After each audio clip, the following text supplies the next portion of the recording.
Well, I'm looking at that rewind shaft and it had simply been misassembled as I thought. There's no nothing broken there. It just hadn't been assembled correctly. That's very easily done with a Reflex 4. They're pretty complex to rewind, and if they're not quite right, stuff just doesn't move properly. It can't do its job. There's a little tiny tab on here and it has to line up with a little slot in the plastic. There. And then it will extend out all that way. The way it was arranged earlier, it wouldn't do that. So I'll put my rewind on first, I think. I've got the 2 screws for that there. Here's the body. We'll put a wipe of the synthetic grease in here.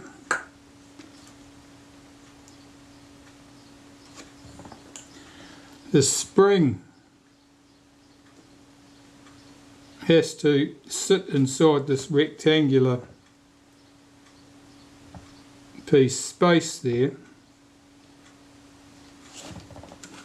That's okay. And this piece goes on right there. As you can see, nothing through my non-transparent fingers. Them's the brakes.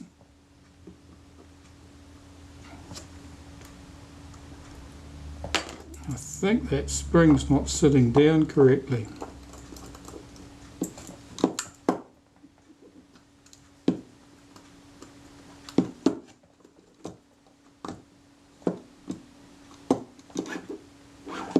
Oh no, that feels right. Tighten those 2 screws up.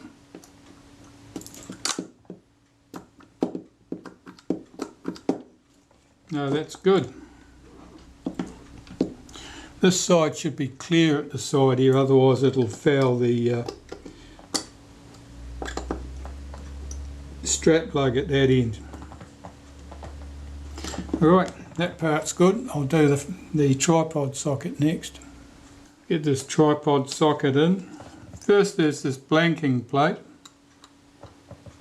That's where the bottom of your film cassette sits. Now, why they used a cheap and crappy piece of plastic in the Reflex 4s when they'd used a nicely machined aluminium piece in the earlier cameras, I'm not entirely sure. I would imagine it was a cost-saving exercise.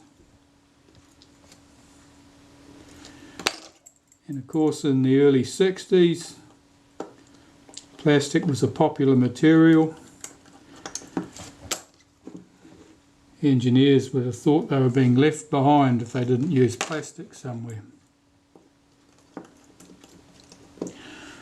Now that stud there sticks up and that locates the tripod socket, tripod socket surround rather, on this camera, which has a hole in it to locate it, and that's so that when that's on the tripod and the camera gets a bit of a twist, it doesn't just shear these screws off, the little screws that hold it. Okay, so that's the tripod socket in place, which is good because now it means I can bang it on the table and the back door doesn't immediately swing open and annoy me. So I've got to see about this Film Advanced stuff. Here's our Film Advanced shaft. 3 nickel plated screws, countersunk head, same as the ones that we used to hold the camera base plate on, the trim, but of course they won't have any glue on them because we're doing a different job. And my take-up spool, which I haven't cleaned yet, so I'll give that a quick swish with a cotton bud and some naphtha, and then put this all in place. I'm going to lubricate this advanced shaft with some graphite grease.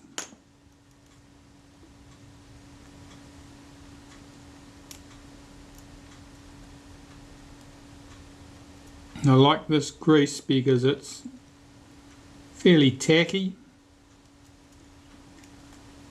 It sticks to the surface quite well, so it means it gets up inside that bush fairly easily. I'll run some onto the spring to make sure that the spring moves smoothly, that the coils of the spring will roll over each other smoothly in case there's any roughness there. The cam surfaces here, top and bottom, I'll just lubricate those with a bit of synthetic grease.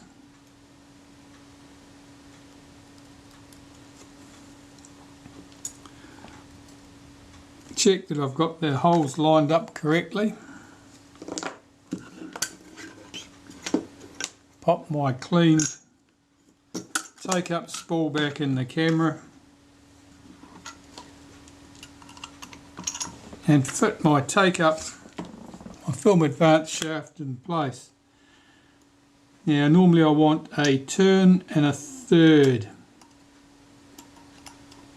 of pre-tension on my spring, so I'm starting with this film advance 1/3 of a turn back from the normal start position, which would have this tab. Where are we? Make sure I'm not telling you lies.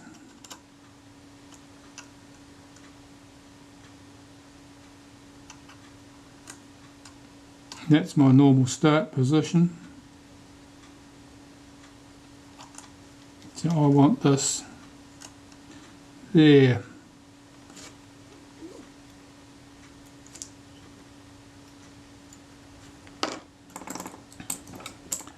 See if I can get these screws started.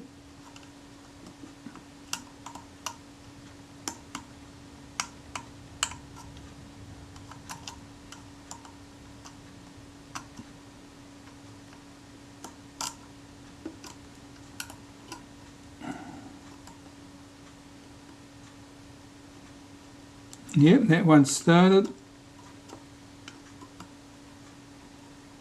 That one's started. Get the third screw in place.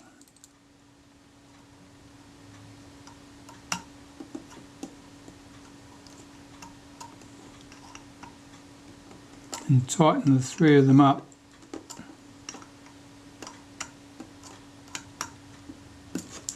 That's good. That would be the normal rest position. We want another full turn of tension on here.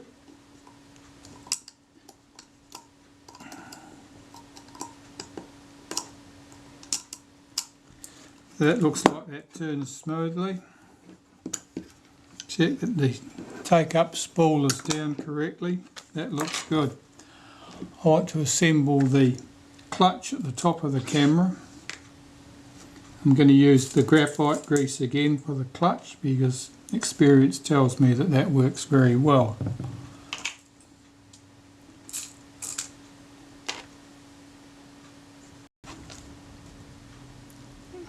I'll apply the graphite grease to the inside of the outer piece of the clutch.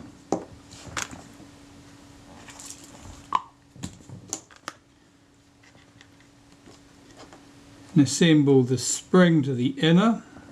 The spring has a little tab on the top which must engage with the notch in the centre, and I'm going to hold this in place with a pair of crimp lug pliers, revolve that to pull the spring in, slide the outer over the inner, and there's my clutch assembled and ready to race. Put a smear of synthetic grease on the inside of that, and then revolve that till it drops into the film's take-up spool. That's that piece.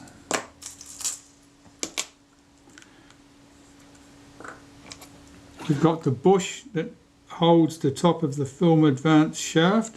I'm just applying a big wodge of grease there, and I'll force that in with my thumb. The hydraulic pressure will just push that in into the shaft, and this can drop into place over here. Now, there's a single screw goes at the back edge of this.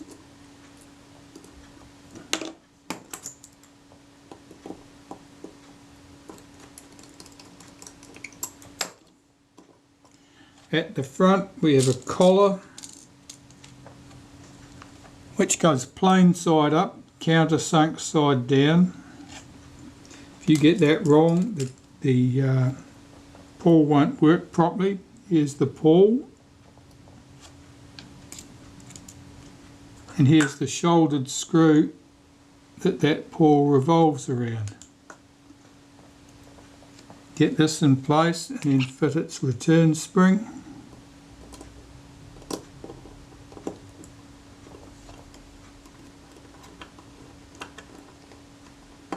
Check that the pawl is free to move on that screw. That looks good. Tighten that up. Tighten that up. Fit the spring.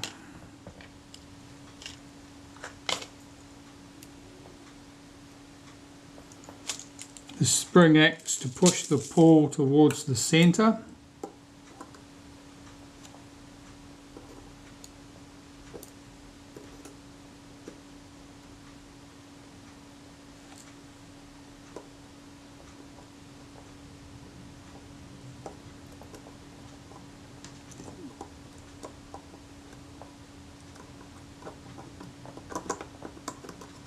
That's it. So that's spring loaded.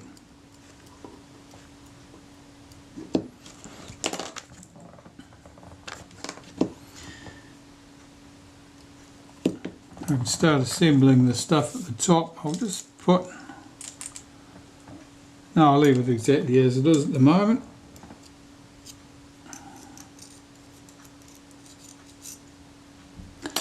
There's our Film Advance gear at the top. Now that still looks a little bit dirty. I'm not sure why that should be. It's been through the cleaner.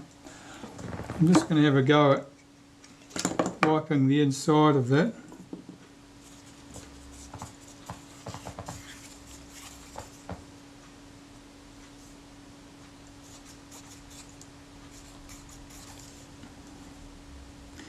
Yeah, there's a bit of embedded filth in there.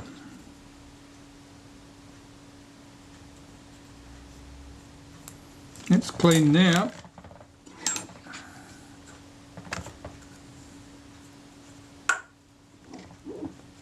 So I'll just apply a bit of synthetic grease to the inside of that.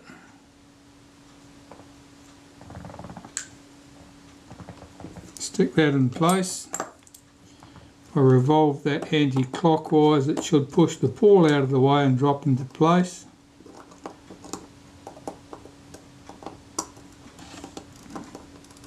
That's good.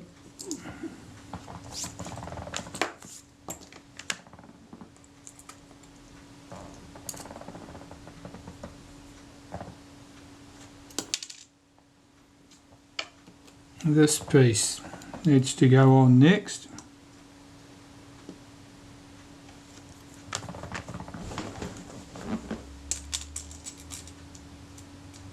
Where's our drive dog? Is right there.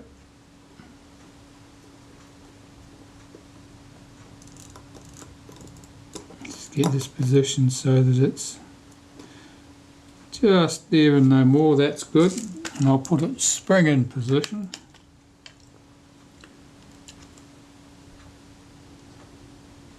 Which is that tiny leaf spring. That's sitting in place.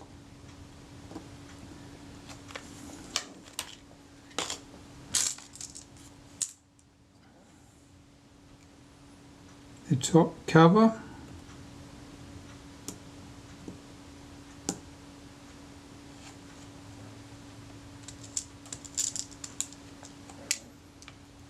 The gear for the top of the film advance shaft.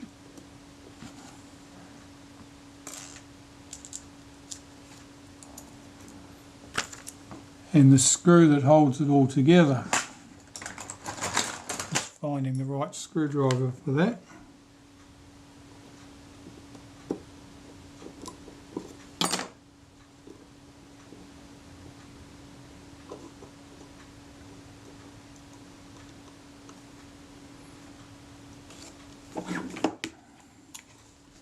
Just hold that shaft at the bottom of my finger while I tighten it up at the top. That's good. So that's all in. At the base of the camera, I want to get my rewind button catch in place.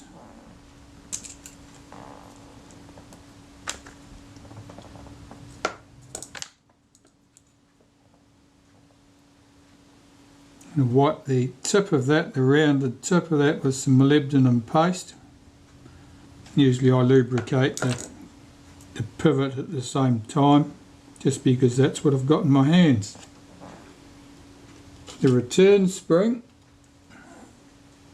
can go there, and the screw that holds it in place is a shoulder screw. There's two separate shoulders on it. You see any of that? Yeah, only just. One that goes through the spring and one that goes through the little arm itself. Just making sure that that's going through there, that nothing's stuck underneath it. That moves smoothly. Now I'll need to hook its spring back behind that tab, so we'll lift the tail of its spring up and tuck it behind there.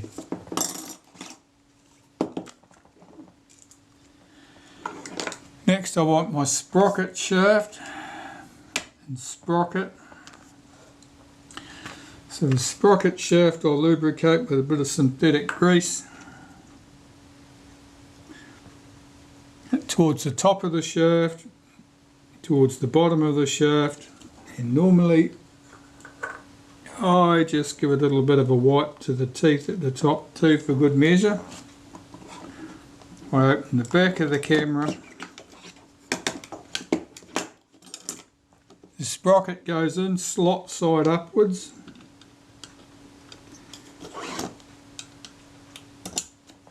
Feed the shaft in from the top. It should pass right through the sprocket. I'll guide that into the bush at the bottom. Into the body rather. Why is that not going in? Now it is.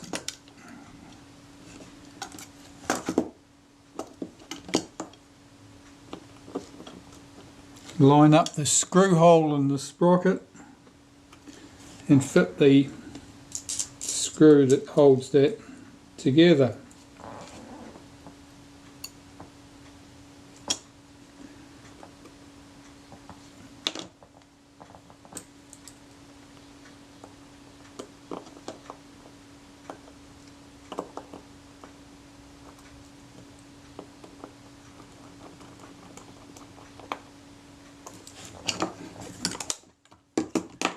Bottom of the camera, I want that washer, my rewind button, and the rewind button return spring. So I'll put some synthetic grease on the spring.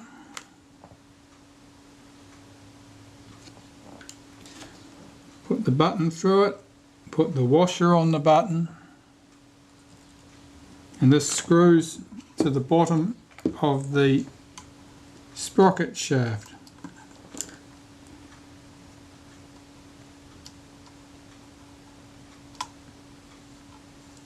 Check that that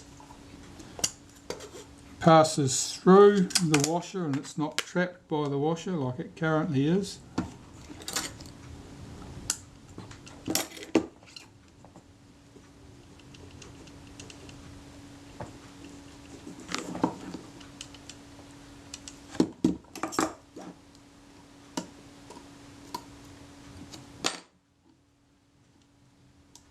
That's better. Take my pliers and tighten that up. Just holding the sprocket with my finger. If your finger hurts, you've got enough. It's tight enough. You don't need it any tighter than that. That rewind button is only brass. You will snap the end off it if you overdo that tightening of it up. Okay, so far so good. That's all I need for that stage. Now, I'm sure I mentioned there was always a danger of putting a greasy fingerprint on that mirror, where you can see one right there. Now I'm going to deal with that by not touching it. I'm going to squirt this with some CRC Lectra Clean, and that should just run straight off.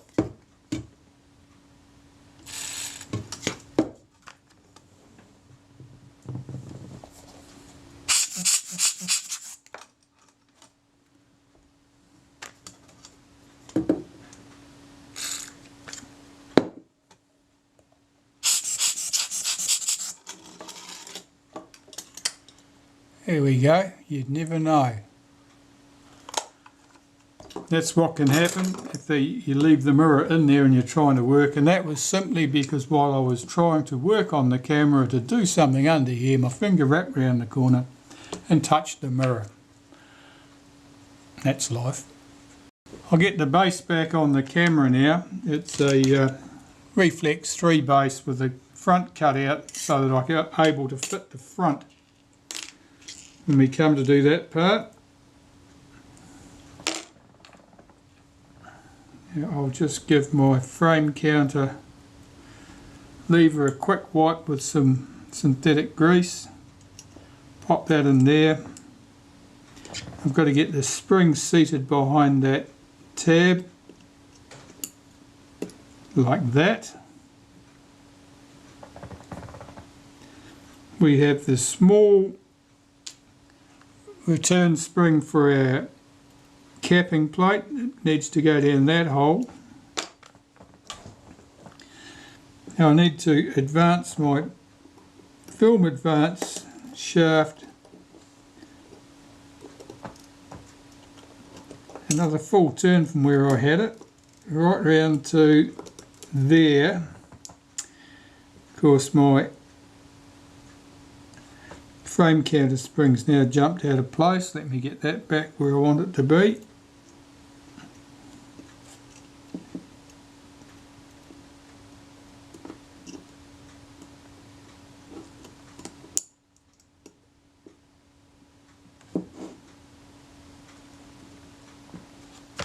And get the base plate on. This is for shifting our frame counter. Advancing the frame counter, it has to couple with this slot in here.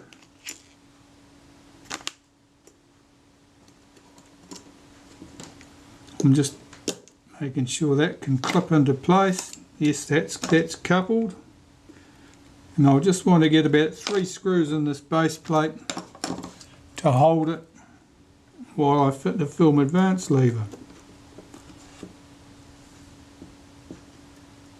Because of this tab that sticks up here, the film advance can't unwind as it would do with other Retina models while you're trying to fit the base plate. Now that is a chrome plated screw and that belongs in the top cover, so I won't be using that one.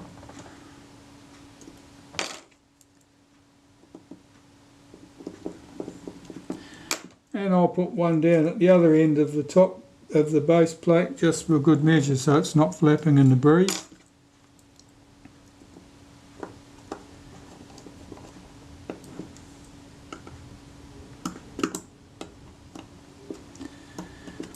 I can fit our film advance lever. I've removed all the excess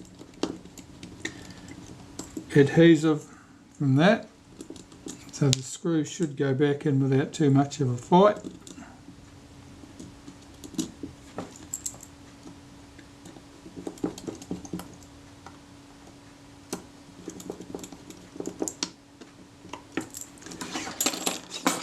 And now the film advance should move, so press the shutter release and the film advance moves smoothly. No feeling of roughness there. I'll check the action here. That's good. That had a very rough feel when we started. That feels as it should do now. That's all good. Okay, so far so good. At the base of the camera we're done for the moment. At the top of the camera I'll need to fit the cocking rack and our chrome trim and strap lugs and so forth. Put that chrome trim plate in place. 2 screws hold the strap lug in position.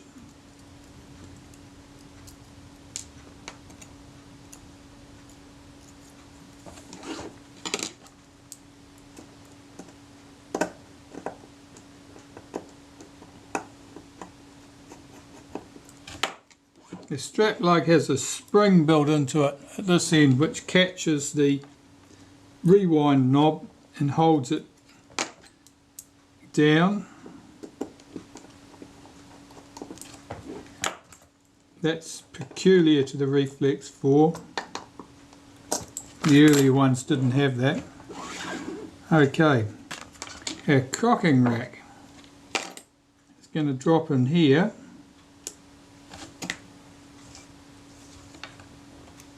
There's this spacer bush thing that sits right there.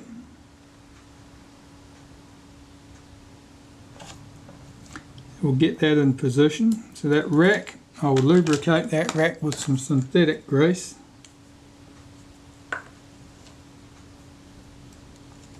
The underside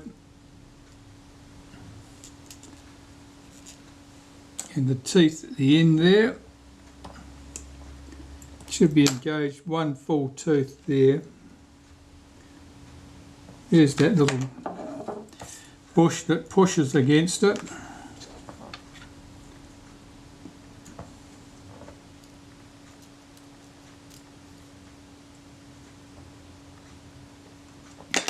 There's a plain countersunk head screw that goes there, and in the other position, through the bush, is this screw with a shoulder on it. It's a countersunk head screw with a shoulder on it.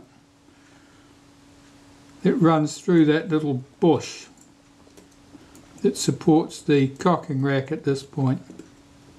See if I can get that lined up better. That's better.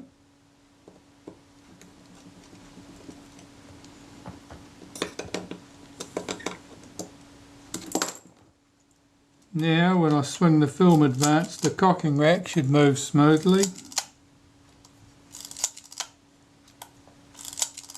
That does. There's no hint of roughness there at all now. That's all working very smoothly. And so there was nothing broken or damaged there. It was just clogged up with sticky old dried out grease. It's amazing the difference that the choice of lubricant can make. Okay, now the rack at this end is supported by this bracket. Now the screw I'm going to put in there is not the original screw because that would be slightly long for my purposes. Because it has to pass through the bracket on the meter, which means it needs to be a little bit longer. If I put it on there without the meter, the screw would stick down through here and catch on my transfer shaft, so I'm going to put a shorter screw down in there. This screw will do.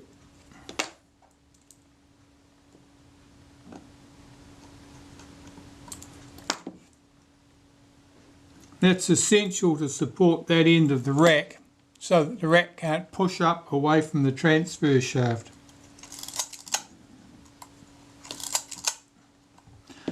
That's good. Well, the camera body, I want to put my meter coupling in place. The drum at the top, the drum at the bottom, and its coupling cord.